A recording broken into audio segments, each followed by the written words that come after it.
Morning.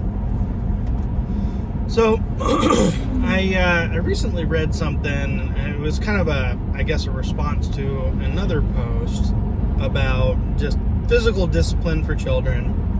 And the original poster is basically saying, hey, I got a lot of responses from people saying that they themselves deserve to be spanked or what have you as a child.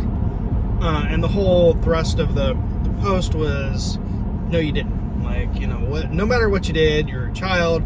You didn't have the emotional, intellectual immaturity to understand what you were doing or why it was wrong. And the adults in the room needed to have more patience and more empathy to work through whatever problem with you without using physical violence. Okay. So I have thoughts.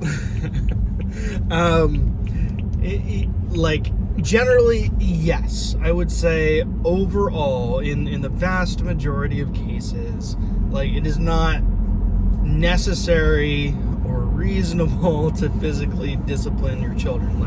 There are other alternatives, especially with real young kids. In general, it's going to be a failure of patience and, ingenuity on the part of the parents if they have to resort to spanking their children. That said, what irks me about the premise is the absolute. And it strikes me as somebody who has not, and I'm making assumptions here, but this is just my gut reaction. Strikes me as somebody who has not interacted with individuals, children or adults, whose behavior cannot be modified in any way except by some form of physical intervention. And I mean, my context professionally as an adult, right? I mean, it is preferable not to put my hands on people. I don't want to put my hands on people. I don't glory in putting my hands on people. But there are times when it is unavoidable, right? And that is the only alternative. And there are individuals whose behavior will only be deflected or modified by that physical intervention. And failing that physical intervention, people will get hurt. And now, I'm not trying to stigmatize or criminalize children, and this is not a school to prison pipeline advocacy video, right? But there are children with similar personality issues, similar challenges, let's just say, that no other form of intervention, in that moment or at certain times, will suffice. And what do I mean by that? Well, if you work in law enforcement enough, you will inevitably respond to the juvenile behavioral issue call, right? The out of control teen or preteen or younger who is acting physically violent with adults. I think I previously told a story about a 9-year-old who menaced his little sister with a large kitchen knife. Okay? Now, I don't suppose that this poster is talking about extreme examples of violence with children, but those things exist. And between, children who, engage in, quasi, homicidal activity and normal behavioral issues, there are some gray areas, okay?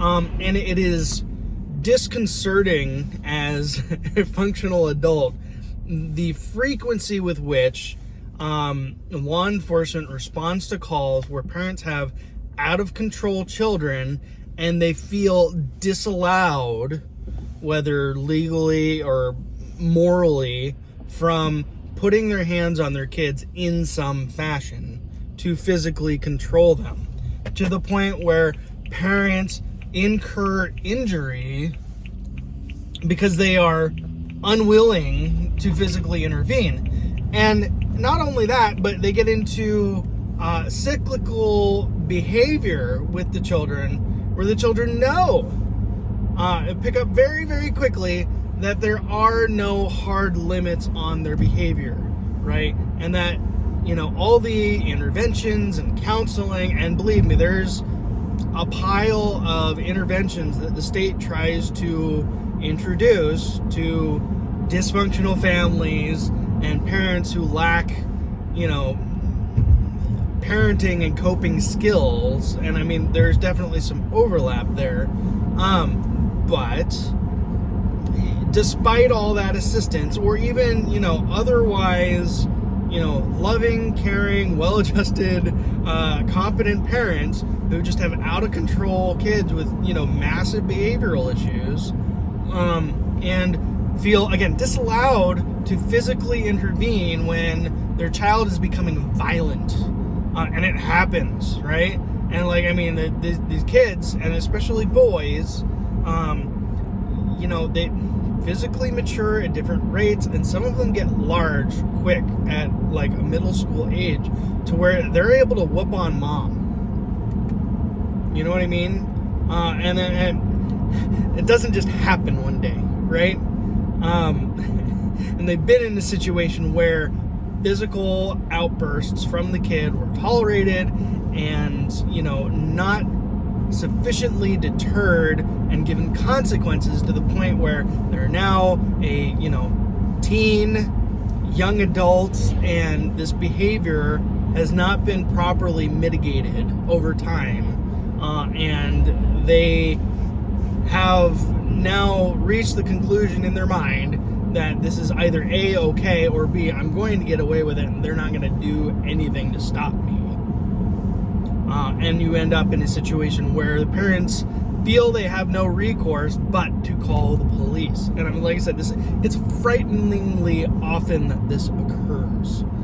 And kind of the joke, the dark humor is we're not going to fix 15 years of poor parenting in 15 minutes. The law enforcement when we show up, right? Like it's not happening. It's not realistic.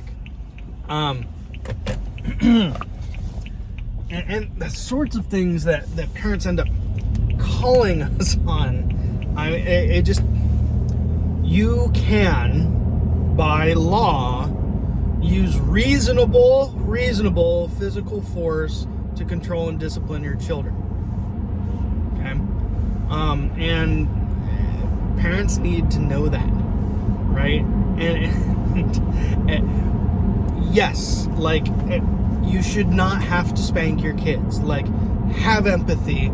Try really, really, really hard. Try everything you possibly can before you put your hands on your kids, by all means. But you don't have to be a punching bag for your kid. If your kid is menacing his little sister with a dangerous or deadly weapon, physically intervene. And yeah, you might need to spank that kid or do something physical to them to stop that behavior, because putting them in timeout for the 9 millionth time is not working. Okay? And I'm not trying to rag on parents, and that's the thing, right? This is not coming from a place of parents suck, okay? I get it. Parenting is hard, right? And you got lives to lead, and the original poster in this was I get it, a lot of the times the parents that have to put their hands on their kids, need the kids to be the least of their problems because they got other stuff going on, right? And that's true. That is absolutely true. My observation, when we have parents who are engaging in questionable uses of force against their children, it's because they lack a certain amount of capital, social, empathetic, psychological capital, to do it another way, right? They don't have the wherewithal and the resources to be better. And that's unfortunate, and they need help, and we should do things to help them so that's not necessary. But by the same token, it really smacks of this smug moral and intellectual superiority to say that there's something morally wrong with you if that becomes necessary, because it's not true. Okay? And regardless of how we got where we are, does not mean you have to be a punching bag for your out of control teen or preteen. Okay? You don't have to be a punching bag. You don't have to absorb physical abuse.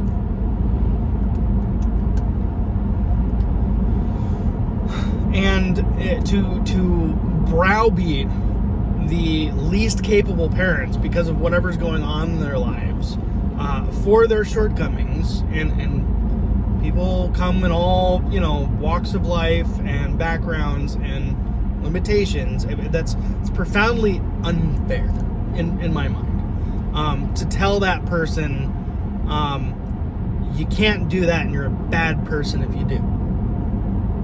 No, I can't get behind that. Like, I want to support that parent. I want to make it so that they don't need to resort to those measures, but I also want to empower them to say there are hard limits on your child's behavior.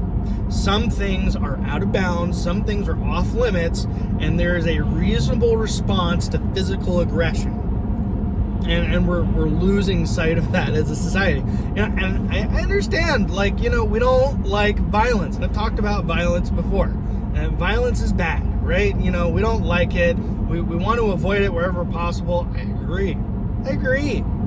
But there is a time and place. And if you make these hard and fast, absolutist pronouncements, you're gonna run into issues at the margins. At least that's what I think. But let me know what you think. I want to know. Is it okay to spank your kids under any circumstances? Where do you draw the line, right? What do you do when everything else fails? Do you just call the cops and let the cops come thump on your kid? Is that what you want? I don't want to do that. Please don't. Please don't call me to come thump on your kid. Yeah. Anyway, like, comment, subscribe. Let me know what you think. Let me know what you want to hear me talk about. If you want to hear me prattle on about something else. Inspiring and uplifting as always. It's been fun. See you on the next one.